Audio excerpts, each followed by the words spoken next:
Hello everyone, welcome back to Too Sweet MTG and welcome to another Commander Deck. In today's video, we're looking at Eriette of the Charmed Apple.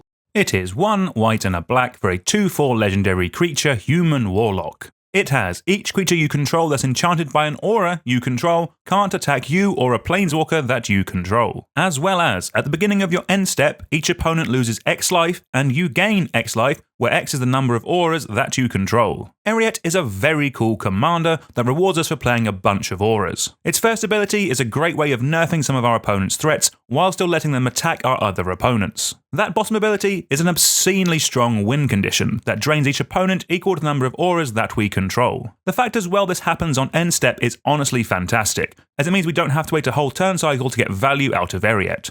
So, how are we going to build this deck? Well, unsurprisingly, we're going to be jamming it with all manner of auras to juice Eriette into a win condition. That bottom ability can be really scary, so we really do want to make the most out of it. That means we're going to be playing all manner of auras, so do look out for them in every section of this video. We'll also be running a bunch of cards that reward us for playing auras. These could come in the form of card draw, or it could be in the form of reducing the costs of our auras. And then, because auras are also enchantments, we can play a bunch of Enchantment Matters cards on top of everything else. This will just help the whole deck synergize together, as well as give us some extra cool win conditions. And one interesting thing to mention is that even if we put an aura onto an opponent's creature, it still counts as being under our control. For me, this is what makes this deck really cool, as it means we can put auras onto our opponent's creatures to buff them up, and then not have to worry about them attacking us because of Eriette's top ability. All the while that we're doing this, they'll still count towards the bottom drain ability of Eriette as well. But before we jump into the deck tech proper, a quick note on how this video will work. We don't give full deck lists. Instead, we'll give you all the sections and how many cards in each section that you need to build the deck yourself. We then give you a whole host of options in each of those sections, so you can make the deck your own to suit your own budget and your own playstyle. Any card we mention will be down in the description below, and while you're there, please consider subscribing to the channel and giving the video a like. Our first section is an Auras Matters section. This will either be awesome auras that we can run, or cards that reward us for running those auras. First up, we have cards that buff up a creature, while also replacing themselves by drawing a card. These might not look much by themselves, but when they're also stopping our opponent's best creatures attacking us, and draining out our opponents at the end of turn, they will honestly be terrific. Cards like Chosen by Heliod, Rune of Mortality, Rune of Sustenance, Scourgemark, Angelic Gift, and Pentarch Ward are exactly what we're after. The fact they're all super budget is also really nice. Next up, we have some of the Impetus cards.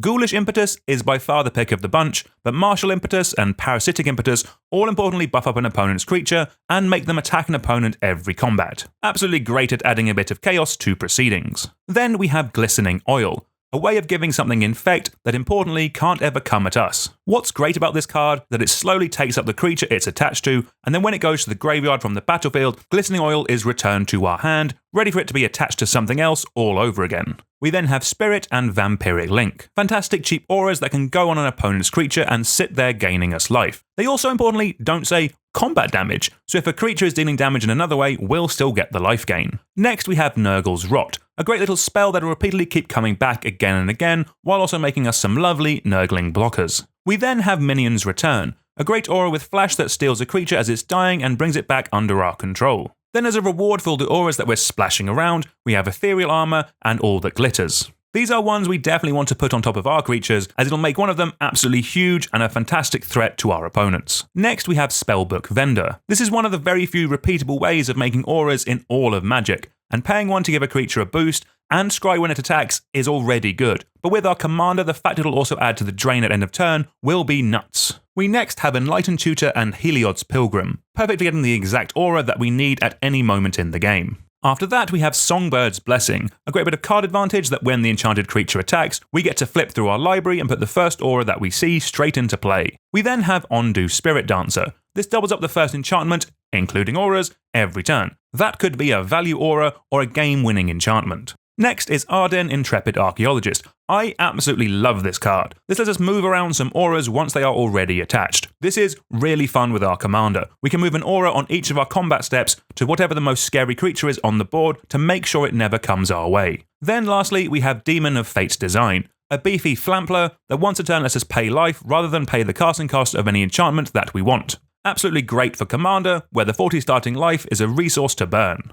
Moving on next to our card draw section, and like with most decks we need 8 to 10 cards to help keep the deck ticking over. First up we have Sram, Senior Edificer, Kor Spiritdancer and Mesa Enchantress. These all basically say, whenever we cast an aura, we draw a card. Perfect for keeping our hand nice and stocked throughout the game. We then have Sage's Reverie. This draws us a card for each aura that's attached to a creature. Late game, this could easily be a draw 7, absolutely busted. Then we have Hateful Eidolon. This draws us a card whenever a creature that's enchanted by an aura we control dies. Importantly, including our opponent's creatures, we put auras onto as well. In a similar vein, we have Ashiok's Reaper. This draws us a card when an enchantment we control goes to the graveyard. Like for an example, if a creature dies with one of the auras stapled to it. Then we have Lord Skitter's Blessing. This puts a roll onto a creature, and then on our upkeep, if we control an enchanted creature, we lose a life and draw a card. In our deck, this is basically a cheaper Phyrexian Arena. We then have Well of Lost Dreams. With this, whenever we gain life, like for example from the drain life from our commander, we can pay mana up to the life lost to draw some cards. And then lastly, we have some effects that add the Monarch to the game. What's nice about the Monarch is that with our commander stopping certain creatures we put an aura on attacking us, it basically means we're more likely to keep the crown for ourselves. There's a bunch of Monarch cards out there, so run the ones that you like.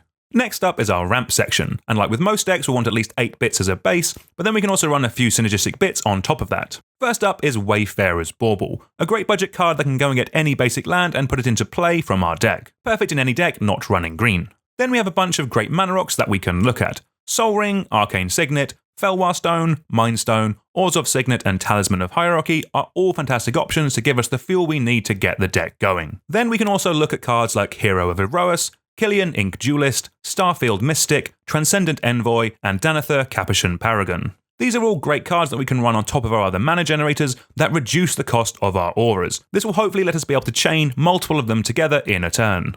Next up is our interaction section, and as always we start with 8 bits and then go up from there the more competitive that your playgroup is. Remember that putting auras on our opponent's creatures when we have our commander out is a form of removal as well. First up we have Darksteel Mutation. This is by far one of the most annoying removal spells in all of the format. It can importantly shrink down an opponent's commander and turn off all its abilities while also being incredibly annoying to take off as well. Then we have some of the best bits of instant speed interaction out there, with Path to Exile, Swords to Plowshares, Anguished Unmaking, and Generous Gift. Great spells at answering whatever we need. For some board wipes, we first have Doomwake Giant, which with its Constellation ability is a great repeatable way of keeping our opponent's board states in check. Then lastly we have some sorcery-based board wipes, with things like Damn and Wrath of God just being some of the best out there.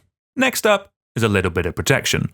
As our commander is also a win condition, we really want some ways of helping us keep it around. First up we have Kaya's Ghost Form, a great cheap spell that brings the enchanted creature straight back into play if it's ever removed. In a similar vein, you also have Not Dead After All, which although is an instant, still adds to our aura count because of its roll ability. We then have Gift of Immortality, a fantastic card that can keep looping a creature and itself again and again. Then lastly we have Timely Ward, an aura that gives indestructible to a creature and can importantly be cast with flash if it targets our commander. This is going to be just really solid at allowing Eriette to dodge a board wipe or a kill spell. Next up we have some Recursion.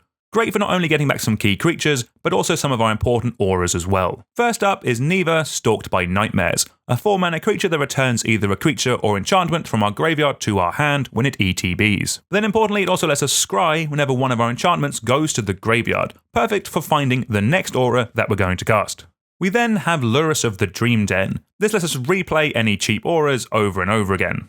We then have Nomad Mythmaker, a really cool card that in this deck taps for a white and lets us bring any aura from our graveyard back into play attached to a creature. We then have Sun Titan, still a really solid card that brings back auras for days. Then lastly we have Retether, a card that for just 4 mana brings back every aura from our graveyard straight into play. An absolute beast of a card that can honestly win us a game later on if we've already had our board wiped a couple of times. Talking of win cons, let's go over some more dedicated ways of us winning the game. First up we have Ajani's Chosen, Archon of Sun's Grace, and Sigil of the Empty Throne. These all make us an awesome board state of creatures whenever we play an enchantment. These are always great in any enchantment-based deck and can really make us a super large army. We then have Grim Guardian and Wicked Visitor. The Guardian drains out our opponents whenever an enchantment enters the battlefield under our control, and the Visitor makes our opponent lose 1 life whenever an enchantment leaves play. These are both great for keeping the life loss going. Talking of life loss, we then have ways of boosting that up. Vito, Thorn of the Dusk Rose, says that whenever we gain life, target opponent loses that much life. Importantly, because we also gain life at the end of turn equal to the number of auras that we control, what this basically means is that one of our opponents will lose double the life every turn. You then have Strionic Resonator, which just straight doubles up that triggered ability of Eriette. So importantly, it happens twice, and we kill our opponents doubly quickly. We then have Daxos the Returned. This gives us an experience counter whenever we cast an enchantment. We can then pay 3 to make a creature equal to the amount of experience counters that we have. Given that so much of this deck is enchantments, Daxos will be spitting out beaters for days. Then lastly, we have Archon of the Wild Rose, a really cool card that turns all of our enchanted creatures into 4/4 with flying. They importantly will still get the buff of the auras attached to them, which will be really great for turning some dorky creatures into flying threats. Rounding off the deck with some utility lands, as we're 2 colours we can run a decent amount here. First we have Hall of Heliod's Generosity, a great land that lets us replay some of the key auras or other enchantments all over again. We then have Arcane Lighthouse, which will let us put our auras onto creatures that have either Hexproof or Shroud, importantly meaning that they can't attack us. We then have Rogue's Passage. There's a chance we could make a massive creature in this deck with cards like All That Glitters. Making it unblockable so we can hit an opponent with it will be great. And then lastly, we have Bojuka Bog, as it can just nerf a graveyard player completely out of the game. Right, thank you all very much for watching. We've just passed 3,500 subscribers. Thank you to everyone who is currently subscribed. It really means the world to me. To those who are not subscribed, please consider joining. It would greatly help us out as we race towards 100,000. But anyway, until next time, I will see you all soon. Goodbye.